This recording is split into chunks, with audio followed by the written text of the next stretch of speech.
Hello friends, तो आज जो हमारा वीडियो है वो है केन्स का रोजगार सिद्धांत पर आधारित है, the Keynes theory of employment.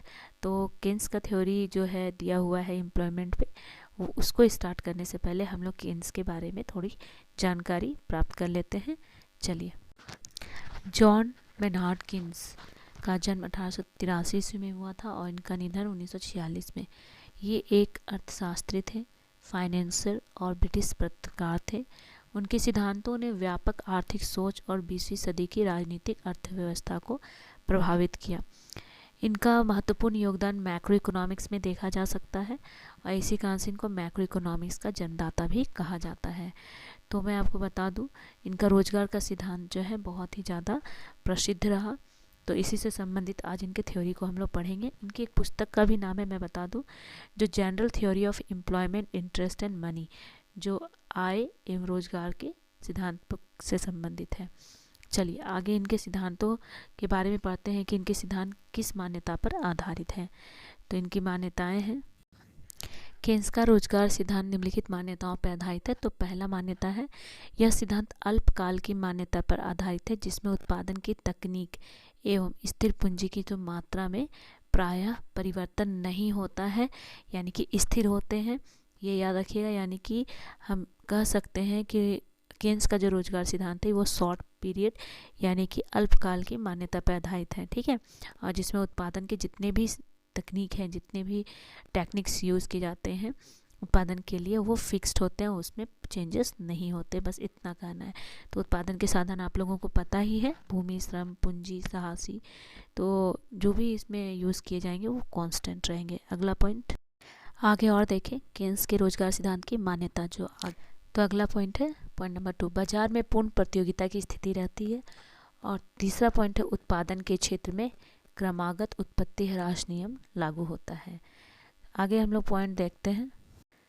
चौथा पॉइंट है, यह सिद्धांत बंद अर्थव्यवस्था की मान्यता पर भी आधारित है, यानी क्लोज्ड इकोनॉमी पर भी यह लागू होता है। पांचवा पॉइंट है, केन्स के सिद्धांत का संबंध गुणात्मक धारणाओं से है, ना कि सापेक्षिक धारणाओं से। यहाँ पर मैं बता दूं कि केन्स का जो सिद्धांत है पूर्णात्मक धारणाओं से संबंध रखता है, सापेक्षिक यानी कि रिलेटिव कंसेप्ट से नहीं। आगे केन्स ने बताया कि समाज में रोजगार की कुल मात्रा प्रभावपूर्ण मांग पर निर्भर करती है। अर्थात हम कह सकते हैं कि रोजगार यानी कि एम्प्लॉयमेंट की टोटल क्वांटिटी जो होगी, जो प्रभावपूर्ण मांग इफेक्टिव डिमांड पर निर्भर करती है। समाज में प्रभावपूर्ण मांग दो भागों में बटी रहती है। तो पहला है उपभोग संबंधी वस्तुओं की मांग, डिमांड फॉर कंजप्शन गुड, याद रखिएगा, उपभोग संबंधी वस्तु की मांग होती है पहली। और दूसरा होता है विनियोग संबंधी वस्तुओं की मांग, डिमांड फॉर इन्वेस्टमेंट गुड्स। तो इससे स्पष्ट है कि समाज में जो भी मांग की जाती है या की जाएगी वह या तो उपभोग संबंधी होगी, जैसे कपड़ा, गेहूँ, जूते, जो हमारे उपभोग की वस्तुएं होती हैं। और दूसरा जो होगा विनियोग संबंधी होगा, जैसे मशीन, औजार, मकान, ये सारी चीज़ें, इन दो प्रकार की वस्तुओं की मांग उपभोक्ता करता है। तो इस प्रकार हम कह सकते हैं कि जो केन्स ने बताया है कि हमारा जो रोजगार होता है, समाज में जो रोजगार की मांग होती है, वो याद रखिएगा, हमारा रोजगार प्रभावपूर्ण मांग पर ही निर्भर करता है, टोटल इफेक्टिव डिमांड पर निर्भर करता है, ठीक है। केन्स के अनुसार ED is equal to C plus I, जहाँ ईडी का मतलब है प्रभावपूर्ण मांग, इफेक्टिव डिमांड, और सी का मतलब है उपभोग संबंधी मांग अर्थात कंजप्शन डिमांड, और आई विनियोग संबंधी मांग। केन्स ने इस सूत्र के द्वारा यह स्पष्ट किया कि प्रभावपूर्ण मांग जो है वह आपके कंजप्शन और इन्वेस्टमेंट के योग के बराबर होता है, यह इन्होंने बताया। चूँकि उन्होंने ये भी बताया कि रोजगार जो है वो प्रभावपूर्ण मांग पर निर्भर करती है, अतः बेरोजगारी का कारण ये भी है कि प्रभावपूर्ण मांग की कमी। अगर प्रभावपूर्ण मांग में कमी होगी तो बेरोजगारी आएगी, ठीक है। इसलिए केन्स के सिद्धांत को मांग में कमी का सिद्धांत भी कहा जाता है, ये भी याद रखिएगा, ठीक है। मांग में कमी का सिद्धांत भी कहा जाता है। आगे देखते हैं कि प्रभावपूर्ण मांग का निर्धारण जो है किन तत्वों पर निर्भर करता है। तो केन्स के अनुसार प्रभावपूर्ण मांग का जो निर्धारण है दो तत्वों पर निर्भर करता है। जैसा कि उन्होंने बताया कि अगर प्रभावपूर्ण मांग में कमी होगी तो बेरोजगारी आएगी, ठीक है। तो इसी के आधार पर उन्होंने बताया कि जो प्रभावपूर्ण मांग है वो दो तत्वों पर निर्भर करती है, तो ये याद रखिएगा। तो चलिए आगे मैं इसको बताती हूँ कौन कौन से तत्व हैं। पहला है मांग प्रक्रिया, जिसे हम लोग बोलते हैं एग्रीगेट डिमांड फंक्शन, और दूसरा कहते हैं कुल पूर्ति प्रक्रिया, जिसे बोलते हैं हम लोग इंग्लिश में एग्रीगेट सप्लाई फंक्शन। तो कुल मांग प्रक्रिया क्या है?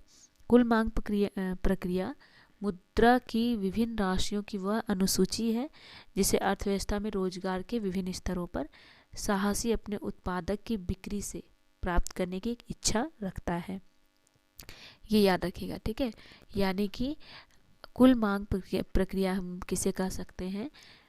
जो विभिन्न राशियों की वह अनुसूची होती है, शेड्यूल होता है, जिसे कोई इकोनॉमी में रोजगार के विभिन्न स्तरों पर साहसी अपने उत्पादक की बिक्री से प्राप्त करने की एक इच्छा रखता है, उसे हम क्या कहते हैं? कुल मांग प्रक्रिया कहते हैं। और याद रखिएगा, वास्तव में अगर बात करें यह कुल प्राप्ति की ओर संकेत करता है कि कितना आपने रिसिप्ट प्राप्त किया है, ठीक है। और जिसे सभी साहसी मिलकर अपनी वस्तुओं की बिक्री से प्राप्त करने की आशा रखते हैं। और अगर हम लोग कुल पूर्ति प्रक्रिया की बात करें तो मुद्रा की विभिन्न राशियों की वह अनुसूची जिसे अर्थव्यवस्था में रोजगार के विभिन्न स्तरों पर साहसी को अपने उत्पादन की बिक्री से प्राप्त होना चाहिए, ठीक है। ये होने चाहिए से संबंधित और वो एक आशा रखते हैं, ठीक है। चलिए तो देखिए यहाँ पे कुल पूर्ति प्रक्रिया जो है ना, वो मुद्रा की वो सभी राशि से संबंधित है जिसे अर्थव्यवस्था में रोजगार के विभिन्न स्तरों पर एंटरप्रेन्योर्स जो क्या करते हैं, अपने उत्पादन की बिक्री से प्राप्त होना चाहिए से संबंधित है। और एक चीज़ मैं बता दूं कि साहसी की जो प्राप्ति जो बताया गया है, यानी कि आपका कुल मांग प्रक्रिया में जो आपका कुल प्राप्ति बताया गया है वह कुल पूर्ति प्रक्रिया की लागत को स्पष्ट करता है। ये आप लोग याद रखना, ठीक है।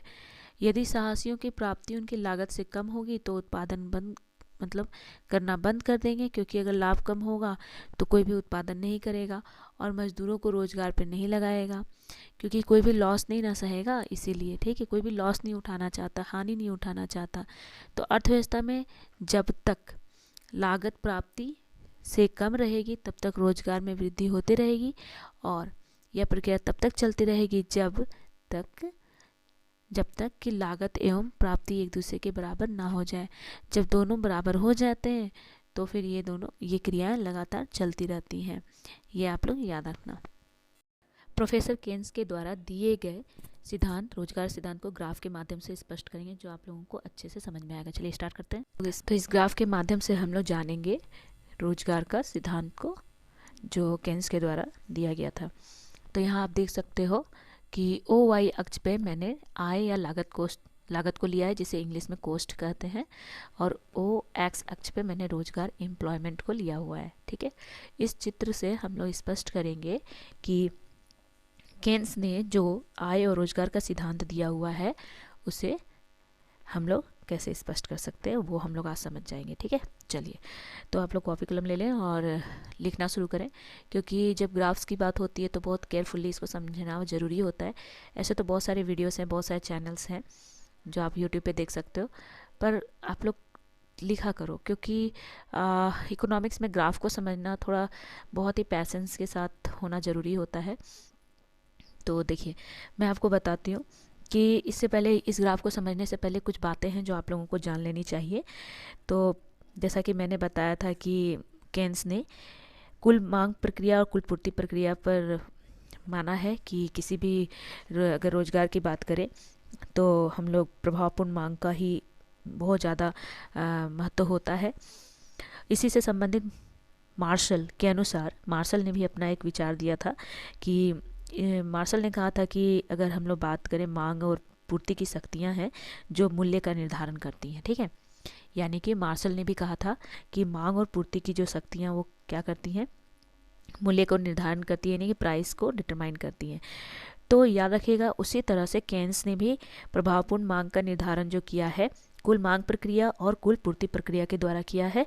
और केन्स ने बताया है कि एक वह बिंदु होता है रोजगार के में जहाँ पे संतुलन प्राप्त होता है, जहाँ पे कुल मांग और कुल पूर्ति प्रक्रिया एक दूसरे को काटती हैं और बराबर होती हैं। ठीक है, तो ये आपको याद रखना है।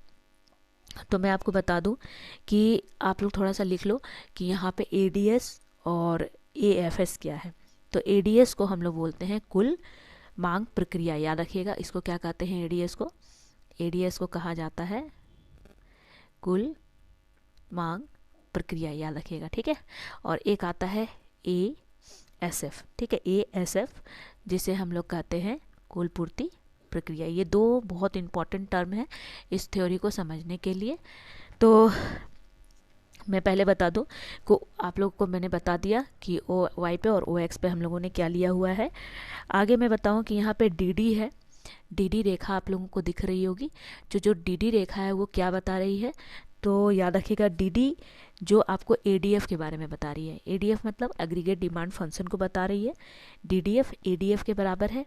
आप लोग नोट कॉपी में आप लोग जरूर इसको लिखें कि एडीएफ डीडी जो रेखा है हम लोग उसको मान लिए हैं कि ये क्या है, एडीएफ है, एडीएफ। ठीक है, यानी कि एग्रीगेट डिमांड फंक्शन का रेखा है। ठीक है, और अगर हम लोग बात करें जेड जेड क्या है, तो जेड जेड आप लोग लिख लें क्या है, एडीएस है, याद सॉरी एएसएफ है, एएसएफ है। ठीक है, एग्रीगेट सप्लाई फंक्शन याद रहेगा, ये आप लोग जरूर याद रखिएगा। ठीक है, यानी कि कुल पूर्ति प्रक्रिया है। ठीक है, ये दो समझ में आ गया। आगे हम लोगों को जानना है कि एक दूसरे को ये कहाँ पे काट रही हैं, तो दोनों रेखा एक दूसरे को काट रही हैं कहाँ पर, देखिए ई बिंदु पर। आप देख सकते हो कहाँ पे एक दूसरे को काट रही। मैं थोड़ा सा आपको जूम करके दिखाती हूँ। देखिए यही इसी कर्व को अब हम लोग को समझना है। ठीक है, बस इतना ही आपको समझना है। तो ये जो ई बिंदु है ना, यहाँ पर डी यानी कि डी जो रेखा है यानी कि एडीएफ की जो रेखा है, और यहाँ एएसएफ की जो रेखा है जेड जेड, ये दोनों एक दूसरे को ई बिंदु पर काट रही है। यही प्रभावपूर्ण मांग की स्थिति को दिखलाता है। ठीक है, अब मैं यहाँ पे बता दूँ ये पी बिंदु हम लोगों ने लिया हुआ है। ठीक है, ये पी है ओपी। ठीक है, ओपी क्या बता रहा है, आय और लागत को। तो आई होप समझ में आ गया होगा। मैं इसको थोड़ा सा और नीचे ले जाती हूँ ताकि आपको समझ में और अच्छे से आ जाए। ठीक है, चलिए आगे। तो हम लोगों ने लिख लिया, आगे मैं बढ़ती हूँ। यह प्रभावपूर्ण मांग का बिंदु है। तो ई जो बता रहा है ये क्या है, पॉइंट ऑफ इफेक्टिव डिमांड है। याद रखिएगा पॉइंट ऑफ, यही बिंदु जो है ना, इसी को याद रखना है। प्रभावपूर्ण मांग, प्रभावपूर्ण मांग को दर्शाता है, याद रखिएगा। ठीक है, तो ये प्रभावपूर्ण मांग है जो आपको याद रखना है, यही बिंदु। आगे यह बिंदु है, इस बिंदु पर जो ओपी है और ओ एन, ओपी क्या है, यहाँ पे आय की मात्रा, और ओ एन जो है यहाँ पर, ये दोनों क्या इक्वल है, बराबर है। ठीक है, याद रखिएगा, क्योंकि इसी बिंदु पर एडीएफ और एएसएफ क्या है, उन दोनों के बीच में संतुलन की अवस्था को देख सकते हैं। किसी भी दूसरे बिंदु पर में संतुलन नहीं हो सकता, क्योंकि आप दूसरे बिंदु पर अगर देखें ई बिंदु, जहाँ पे दोनों क्या है एक दूसरे से काफ़ी दूर है, दोनों रेखा एक दूसरे को काट नहीं रहे हैं। मैं इसको जूम करके दिखाती हूँ, आप देख सकते हो थोड़ा सा और अच्छे से। हाँ, मैं इसी को अभी एक्सप्लेन करूँगी, देखना आप लोग जरूर लिखें इसे। ठीक है, मैं लिखवा देती हूँ, आप यहाँ से लिखना शुरू करो। किसी भी दूसरे बिंदु में संतुलन नहीं हो सकता, क्योंकि आप उदाहरण से समझ सकते हो, क्योंकि E1 बिंदु पर ADF, E1 जो है ना, ये ADF को जो बता रहा है वो N1 और E1 के बराबर है। यहाँ पर ADF जो है, ADF किसके बराबर है, ई बिंदु पर N1 और E1 के बराबर है, और जो ASF है वो किसके बराबर है, आपका N1 M1 के बराबर है। ठीक है, ASF, यहाँ पे ASF कितना है, यहाँ पे यहाँ से यहाँ तक क्या है, ASF है। ठीक है, और यहाँ से पूरा यहाँ से लेकर यहाँ तक अगर जाए तो वो आपका ADF है। तो अतः हम कह सकते हैं कि ADF और ASF में से E1 और M1 के बराबर और अधिक है, याद रखिएगा। ठीक है, यानी कि अधिक है, यानी कि आप याद रखना बराबर भी है पर अधिक है, यानी कि ADF का जो मान है वो ASF से क्या है, ASF से E1 M1 इतना अधिक है, इतना अधिक है ADF। ठीक है, आगे हम लोग बढ़ते हैं। तो इस अवस्था में साहसी क्या करेगा ना, मजदूरों की संख्या में बढ़ाएगा, क्योंकि यहाँ पे देख सकते हो आपका जो आय है यानी कि इनकम जो है ना बहुत ही ज़्यादा है। E1 और M1 यहाँ पर साहसी का इनकम बहुत ज़्यादा हो रहा है, इस बिंदु से इस बिंदु तक, यहाँ से यहाँ तक, ठीक है। तो क्या करेगा साहसी, यहाँ पे मजदूरों की संख्या में वृद्धि करेगा और आय लागत से अधिक होगी। यहाँ पर आय जो होगी वो लागत से, यानी कि यहाँ पे इनकम बहुत ज़्यादा होगा। आय यहाँ पर इस पॉइंट पे बोल सकते हैं आय जो है साहसी की अधिक होगी, अधिक होगी। तो यहाँ पे क्या करेगा साहसी, ज़्यादा से ज़्यादा इस बिंदु पर मजदूरों को लगाएगा, ठीक है। अब यह बिंदु तो समझ में आ गया, पर यह बिंदु कहाँ तक चलेगा, यानी कि ये कार्य जो है साहसी कहाँ तक लेके चलेगा। तो साहसी अधिक से अधिक मजदूर कहाँ तक लगाएगा, ई बिंदु तक। ई बिंदु तक वो ज़्यादा से ज़्यादा रोजगार देगा, लोगों को नौकरी पे रखेगा, ठीक है। समझ में आ रहा है? तो मैं आगे बताती हूँ, चलिए इसको थोड़ा सा समझ में आ गया होगा आप लोगों को। आगे आगे मैं बताती हूँ, आगे आप देख सकते हो ऐसी अवस्था में हो गया। तो क्योंकि आय लागत से अधिक है होती है, यहाँ पर रोजगार में वृद्धि ई बिंदु तक जारी रहेगी। तो ई बिंदु तक ही रहेगा, क्योंकि यहाँ पर जो आपका कुल आय और कुल रोजगार है यहाँ पर क्या है संतुलन की अवस्था में। तो यहाँ तक यानी कि ई बिंदु तक आपका ज़्यादा से ज़्यादा रोजगार मिलेगा, ठीक है। आगे और मैं बता दूँ, क्योंकि यह रोजगार यहाँ तक चलेगा और उसके बाद ADF, क्योंकि वहाँ पे पुनः ADF जो है और जो आपका ASF एक दूसरे के बराबर हो जाएंगे। और इसी तरह यहाँ तक समझ में आ गया। तो ई बिंदु हो गया प्रभावपूर्ण मांग की स्थिति। आई होप समझ में आ रहा होगा आप लोगों को। चलिए अब आगे हम लोग फिर बढ़ते हैं। E1 और E समझ में आ गया क्यों यहाँ पर संतुलन होगा और यहाँ पे क्यों हम लोग रोजगार को बढ़ाएंगे, ठीक है। अब आते हैं E2 बिंदु पर। E2 बिंदु पे क्या प्रॉब्लम है, क्या समझना ज़रूरी है वो आप देख लो। बहुत ही आसान है, ज़्यादा टफ नहीं है जिसमें कि लगे कि हाँ बहुत ज़्यादा समझने की ज़रूरत है। और ग्राफ जो है थोड़ा सा समझने वाली ही होती है, क्योंकि बहुत कुछ इसमें टर्म नहीं समझ में आते हैं। तो E2 बिंदु पर अब मैं बताती हूँ कि यहाँ पर E2 बिंदु पर ADF जो है, ADF की जो मात्रा क्या है, ADF की मात्रा होगा N2 M2। याद रखिएगा यहाँ पे ADF की मात्रा आप देख सकते हो। ADF यहाँ पे ये ADF की रेखा है, यहाँ से यहाँ तक क्या है ADF है, याद रखिएगा, ठीक है। ये हो गया आपका क्या हो गया ADF, ठीक है।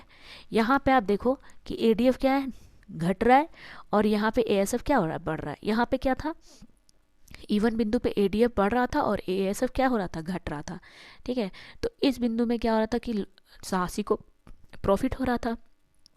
अब यहाँ पे ADF क्या हो गया है कम हो रहा है, ठीक है। यानी कि यहाँ पर जब कम होगा N2 और M2 के अंदर, तो यहाँ पे SF क्या होगा बहुत ज़्यादा होगा। यानी कि ये जो पॉइंट होगा आपका यहाँ E बिंदु पर, यहाँ SF जो होगा यानी कि N2 E2 के बराबर होगा, N2 E2 के बराबर होगा। तो याद रखिएगा यहाँ पर सबसे ज़्यादा क्या हो रही है, यहाँ पे ज़्यादा हो रहा है ASF। तो ASF जब ज़्यादा होगा तो E2 M2 यहाँ पे ASF क्या है बहुत अधिक है, पूर्ति बहुत ज़्यादा हो रही है। आय से ज़्यादा क्या हो रही है यहाँ पे पूर्ति हो रही है। तो इस अवस्था में जो साहसी होंगे रोजगार की मात्रा जो ON2 तक नहीं बढ़ा सकते, यानी कि यहाँ पे ON2 जो है ना यहाँ तक नहीं लेके जाएंगे, ठीक है। यानी कि यहाँ से यहाँ तक की अगर बात करें तो यहाँ रोजगार की स्थिति नहीं होगी, क्योंकि यहाँ पर पूर्ति अधिक हो रही है पर आय बहुत कम हो रहा है, ठीक है। और इस स्थिति में क्या होगी कि जो साहसी है उसे हानि होगी। और यही कारण है कि ASF या फिर लागत बोल सकते हैं आय से अधिक होती है, क्योंकि यहाँ पे क्या हो रहा है जो मांग है यानी कि जो आपका आय है वो कम है और पूर्ति अधिक है। तो इस प्रकार संतुलन का बिंदु केवल कहाँ पर होगा तो यहाँ पर होगा, यानी कि E बिंदु पर ही क्या होगा सबसे ज़्यादा संतुलन होगा। और रोजगार की जो मात्रा होगी ON होगी और जो आय की मात्रा होगी वो OP के बराबर होगी, ठीक है। यानी कि यहाँ पर होगी, इतना याद रखना है। उसके बाद मैं आपको बता दूं तो अगर पूछा जाए कि ADF और ASF कहाँ पे संतुलन में होंगे केन्स की रोजगार सिद्धांत में, तो वो E बिंदु यानी कि प्रभावपूर्ण मांग पर होंगे। अब है कि ध्यान देने वाली बात ये है कि संतुलन बिंदु E पर यह आवश्यक नहीं है कि जरूरी नहीं है कि अर्थव्यवस्था में सबको रोजगार मिल जाए, फुल एम्प्लॉयमेंट की स्थिति हो। प्रायः देखा गया कि ADF और ASF में पूर्ण रोजगार से कम होते हैं की स्थिति रहती है, हमेशा रहती है, फिर भी ये संतुलन में आ जाते हैं, ठीक है। ADF और ASF पूर्ण रोजगार की स्थिति में भी एक दूसरे के बराबर हो सकते हैं, किंतु एक यहाँ पे शर्त है कि विनियोग में इतनी वृद्धि होनी चाहिए, विनियोग इतना होना चाहिए कि आय और उपभोग का जो अंतर है, आय और उपभोग का जो अंतर है वो क्या कर सके, कम हो सके, और उसमें रोजगार की स्थिति को लाया जा सके, पूर्ण रोजगार की स्थिति को लाया जा सके। लेकिन प्रोफेसर केन्स का विचार है कि प्रायः केन्स के अनुसार कि जो विनियोग है, इन्वेस्टमेंट है, इस अंतर को पूरा नहीं कर पाता है, जिससे एडीएफ और एएसएफ का संतुलन पूर्ण रोजगार से कम की स्थिति में हो जाता है। याद रखिएगा, यानी कि विनियोग जो है ना, इतना बड़ा गैप को कंप्लीट नहीं कर पाता है, जिसके कारण से यहाँ पे ये देखा जाता है कि ज़्यादा से ज़्यादा ये गैप ना फुलफिल नहीं हो पाता, और जिसके कारण से क्या होता है कि इस तरह की समस्या देखने को मिलती है। और प्रोफेसर केन्स ये भी कहते हैं कि अगर एएसएफ पर उन्होंने बहुत कम ध्यान दिया, उनका मानना है कि डिमांड होगा तो प्रभावपूर्ण मांग मतलब बहुत ज़्यादा जल्दी सक्सेस हो जाएगा, संतुलन बिंदु पे आ जाएगा। इसलिए उन्होंने अपने सिद्धांत में प्रभावपूर्ण मांग को अधिक जोर दिया है। और मैं एक चीज़ बता दूं कि प्रोफेसर केन्स का जो रोजगार सिद्धांत है उसे हम लोग प्रभावपूर्ण मांग का सिद्धांत भी कहते हैं, और यही कारण है कि प्रभावपूर्ण मांग का सिद्धांत के नाम से भी यह सिद्धांत को जाना जाता है। उसके बाद प्रोफेसर केन्स ने दो बातों पर, प्रोफेसर केन्स का जो मांग प्रक्रिया का जो बात सिद्धांत है, या फिर बोल सकते हैं उनकी जो बातें मांग प्रक्रिया की, वो दो बातों पर निर्भर करती हैं। एक निर्भर करती है उपभोग की प्रवृत्ति पे, और दूसरा विनियोग की प्रेरणा पे। ये भी मैं आपको आज बता देती हूँ, ठीक है। आगे आप देख सकते हो कि जो मांग की प्रक्रिया है वो दो बातों पर निर्भर करती है। तो पहला है उपभोग की प्रक्रिया, जिसे प्रवृत्ति, जिसे हम लोग कहते हैं प्रोपेंसिटी टू कंज्यूम।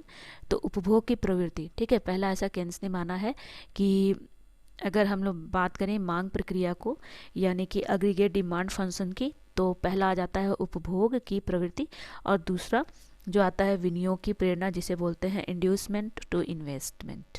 ठीक है, इंड्यूसमेंट टू इन्वेस्ट, याद रखिएगा, इंड्यूसमेंट टू इन्वेस्ट। तो इन दोनों बातों को भी जानना बहुत जरूरी है कि अब उपभोग की प्रवृत्ति को उपभोग की प्रक्रिया एवं विनियोग की प्रेरणा को विनियोग प्रक्रिया, याद रखिएगा, भी कहते हैं। और इन दोनों बातों को हम लोगों को आगे समझना है। तो मैं इसी वीडियो में आप लोगों को समझाऊंगी। थोड़ा ये वीडियो बहुत लंबा होगा, तो अगर आप लोगों को वीडियो पसंद आ रहा है, आप लोग देख रहे हो, तो प्लीज़ इसको सब्सक्राइब करना ना भूलें, इस चैनल को। इसी तरह से मैं मैक्रो इकोनॉमिक्स से रिलेटेड जो भी सिद्धांत हैं, या फिर जो भी ऐसे ग्राफिटिकल जो भी आपको टर्म नहीं समझ में आता है, तो मैं वो समझाऊंगी, ठीक है। तो फ्रेंड्स, आज इतना ही। और ये उपभोग की प्रवृत्ति के जो प्रकार हैं जो आपको स्क्रीन पे दिख रहा है, ये हमारा नेक्स्ट वीडियो होगा, पार्ट 2 के रूप में आएगा। और आज जो मैंने आपको बताया है उसको आप लोग नोट डाउन करो, नोट्स बनाओ, उसको रिवाइज करो, क्योंकि एग्जामिनेशंस तो होंगे ही। तो क्लास 12 के जो स्टूडेंट्स हैं उनके लिए बहुत ही बेनिफिशियल वीडियो है। और मैं आपको बता दूँ कि जो हमारा उपभोग की प्रवृत्ति के जो प्रकार है उससे संबंधित मैं बहुत सारे मैथमेटिक्स क्वेश्चन भी लेकर आऊँगी, जो आपके नेट या पीजीटी टीजीटी लेवल पे जो भी क्वेश्चंस आते हैं उसके लिए बहुत ही हेल्पफुल होगा। तो आई होप ये वीडियो आप लोगों को पसंद आएगा। अगर ये वीडियो पसंद आता है तो प्लीज़ मेरे चैनल को आप सब्सक्राइब करें, मेरे वीडियो को लाइक करें, साथ ही साथ अपने दोस्तों के साथ शेयर भी करें। और स्पेशली उन बच्चों को ज़रूर शेयर करें जो आपके कांटेक्ट में हैं, जिन्हें एक अच्छा कोचिंग सेंटर नहीं मिल पाता या गवर्नमेंट स्कूल में पढ़ाई करते, तो उनको भी हेल्प करें। Thank you and have a good day. जय हिंद।